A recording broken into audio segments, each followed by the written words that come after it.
जय श्री राम दोस्तों, मैं हूं उत्कर्ष, आपका स्वागत करता हूं आपके यूट्यूब चैनल में। आज के इस वीडियो में हम बात करने वाले हैं एक आईपीओ के ऊपर, जो कि अभी रिसेंटली शुरू होने वाला है। तो आज के इस वीडियो में हम जानने वाले हैं आधार हाउसिंग फाइनेंस लिमिटेड के बारे में। क्या इसमें आपको इन्वेस्ट करना चाहिए या नहीं करना चाहिए, क्या ये आपको फ़ायदा दे के जाएगा या फिर इससे आपको बच के रहना चाहिए। सारी चीज़ें जानने वाले हैं, तो वीडियो को पूरा देखिएगा, हर एक पॉइंट को क्लियर करूँगा। तो शुरू करते हैं आज का वीडियो। बात कर लेते हैं आधार हाउसिंग फाइनेंस लिमिटेड की। ये कंपनी 2010 में शुरू हुई थी। ये एक हाउसिंग फाइनेंस कंपनी है जो कि टारगेट करती है लोअर सेगमेंट्स को। ये वहाँ पे टारगेट करती है जिनकी इनकम लो है, ये उन सेगमेंट्स में अपने टारगेट करती है, उनको लोन प्रोवाइड करती है। साथ ही इनका एक डीप इम्पैक्ट है इंडिया में टियर 4 एंड 5 टाउन्स के लिए, जहाँ पे कस्टमर को ये सर्व करते हैं अपनी सर्विसेज। साथ ही अगर हम बात करें तो 30 सितंबर 2023 में कंपनी ने 12,221 आधार मित्रास को इनरोल्ड किया था अपने में, जो कि एक अच्छा नंबर हो जाता है। इससे क्या होता है, ये जो आधार मित्रास हैं उसमें इनको लोन प्रोवाइड करने में काफ़ी सहूलियत हो जाती है। आगे बढ़ते हैं, जहाँ पे कंपनी प्रोवाइड करती है वेराइटी ऑफ लोन्स, जैसे residential loan, commercial property loan और construction loan, home improvement and extension loan में ये सर्विस प्रोवाइड करती है। यहाँ तक बात आई होप आपको क्लियर हो गई होगी कि कंपनी की सर्विसेज क्या हैं, कंपनी कब से शुरू हुई थी। आगे बढ़ते हैं, कंपनी ने सितंबर 2023 तक कंपनी ने एक वास्ट नेटवर्किंग में पहुंच चुकी है, जिसमें कंपनी ने 471 ब्रांचेस इंक्लूडिंग 91 सेल्स ऑफिसर्स के साथ लॉन्च की हैं। साथ ही कंपनी की अगर हम बात करें तो ये 20 स्टेट्स में अवेलेबल हैं और यूनियन टेरिटरीज में अपने बिजनेस को फैला रहे हैं, जो कि एक अच्छा नंबर हो जाता है कंपनी के ग्रोथ को देखते हुए। बात कर लें कंपनी के कस्टमर बेस की, तो कंपनी ने अभी तक 2,46,983 कस्टमर्स को सर्व किया है, जिसमें नेशन वाइड अगर हम बात करें तो 471 ब्रांचेज और ऑफिस में ये नंबर जुड़ चुका है, जो कि एक अच्छा नंबर हो जाता है। यहाँ तक आई होप आपको सारी बातें क्लियर हो गई होंगी, कंपनी क्या वर्क करती है, किस तरीके से वर्क कर रही है और क्या क्या कंपनी के सर्विसेज में आ रहा है। अब एक नज़र डाल लेते हैं कंपनी के फाइनेंशियल्स की तरफ। बात कर लें मार्च 21 में कंपनी का जो एसेट था वो 13,630 करोड़ का, वहीं मार्च 22 में 14,375 करोड़ का, मार्च 23 में 16,617 करोड़ का और दिसंबर 23 में 18,035 करोड़ का एसेट देखने को मिला, जो कि लगातार आप देख रहे हैं कि ये एसेट में ग्रोथ हो रही है, जो कि एक अच्छी बात हो जाती है। रेवेन्यू को देख लेते हैं तो मार्च 21 में 1,575 करोड़, मार्च 22 में 1,728 करोड़, मार्च 23 में 2,043 करोड़ और दिसंबर 23 में 1,895 करोड़ का रेवेन्यू देखने को मिला।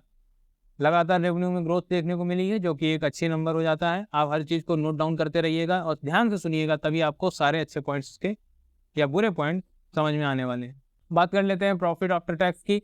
यहाँ पे 340 करोड़ मार्च 21, मार्च 22 में 446 करोड़, मार्च 23 में 545 करोड़ और दिसंबर 23 में 547 करोड़ का प्रॉफिट आफ्टर टैक्स देखने को मिला। लगातार इसमें भी ग्रोथ देखने को मिली है, जो कि एक अच्छी बात है।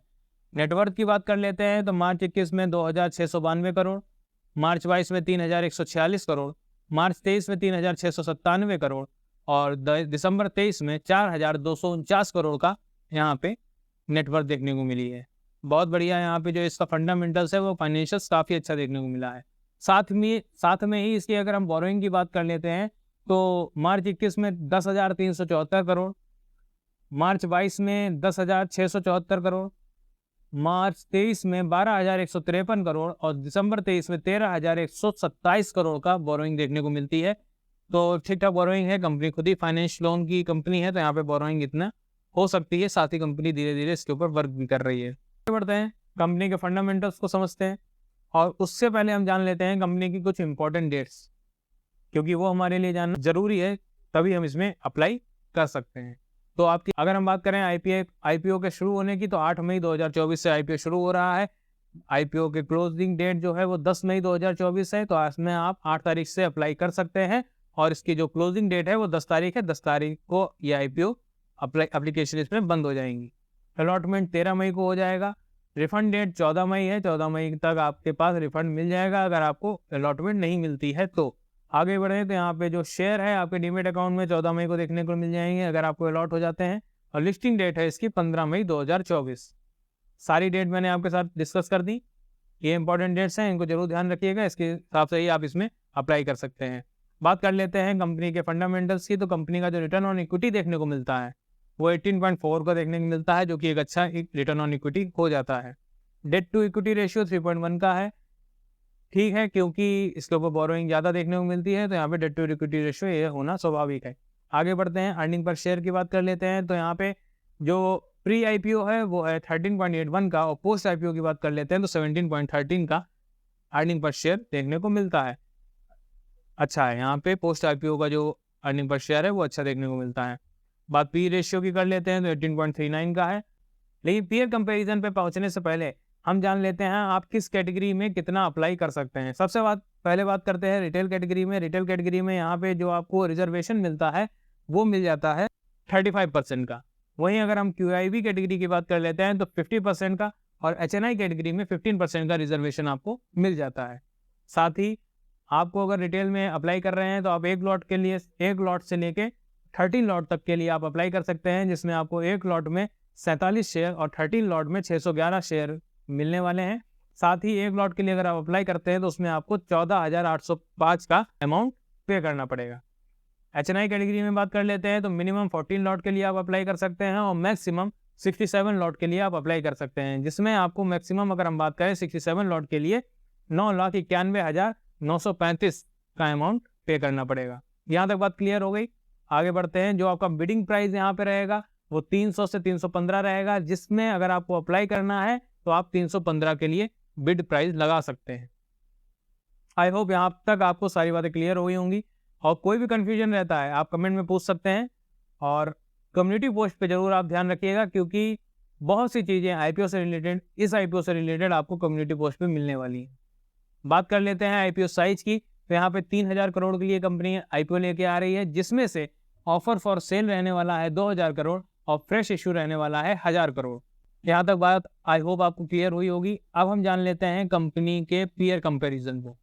कंपनी के अगर हम पीयर कंपैरिजन में बात करें तो यहाँ पे Aptus value housing finance India limited आती है, आवास फाइनेंसरीज लिमिटेड आती है, और होम फर्स्ट फाइनेंस कंपनी आती है। तीनों कंपनियों को अगर हम देखें तो यहाँ पे जो Aptus value housing finance limited आता है, इसमें अगर इसके पी रेशियो की बात कर लें तो 31 का है। आवास फाइनेंसरीज लिमिटेड पी रेशियो 28 का है, और वहीं अगर होम फर्स्ट फाइनेंस कंपनी की बात करें उसका पी रेशियो 34 का है। अभी जो हमने देखा था इसका पी रेशियो आपको मैंने क्या बताया था, जो इस कंपनी का पी रेशियो है वो 18.39 का है। तो अंडर वैल्यू में अपना आईपीओ लेके आ रहे हैं, जो कि एक अच्छा है। और अभी हम जानेंगे कि अभी हमने जाना इन्होंने जो बिडिंग प्राइस रखा है वो 300 से 315 रखा है, जो इसकी वैल्यूएशन है वो अंडर वैल्यू है, तो एक अच्छी बात हो जाती है। जान लेते हैं कि आईपीओ लाने का कारण कंपनी क्या बता रही है। तो अपने जो कैपिटल रिक्वायरमेंट्स हैं फ्यूचर में उसके लिए ये लेके आ रहे हैं, साथ ही जनरल कॉर्पोरेट पर्पस भी इनके उसमें शामिल है। तक बात आई होप आपको क्लियर हो गई होंगी। मैंने आपको इसके फाइनेंशियल्स, इसके फंडामेंटल्स और इनकी इंपॉर्टेंट डेट्स, कंपनी का जो आईपीओ साइज है वो क्या है, कितना ऑफर फॉर सेल है, कितना फ्रेश इशू है, सारी चीज़ें मैंने आपके साथ क्लियर करी हैं। बात आ जाती है लास्ट में इसके जीएमपी की। तो जीएमपी आपको कम्युनिटी पोस्ट पे इसका डाल दिया जाएगा, अपलोड कर दिया जाएगा, उस पर आप जरूर एक्टिव रहिएगा। वहाँ पे इसका जो भी जीएमपी होने वाला है वो आपको अपलोड किया जाएगा। और आपको ये आईपीओ कैसा लग रहा है मुझे कमेंट में जरूर बताइएगा। मेरे मुताबिक आईपीओ अभी तक इसके जो फंडामेंटल्स हैं, फाइनेंशियल्स हैं, मुझे देखने को सही मिले हैं, लेकिन सारी चीज़ें आने वाले समय पे डिपेंड करती हैं। तो इसका जो जीएमपी बोलेगा और मार्केट का जो भी माहौल बोलेगा उसके हिसाब से ऐसी चीज़ें हम डिसाइड करेंगे। लेकिन अभी के लिए ये आईपीओ काफ़ी मुझे सही देखने को मिलता है। ओवरऑल आईपीओ सही है।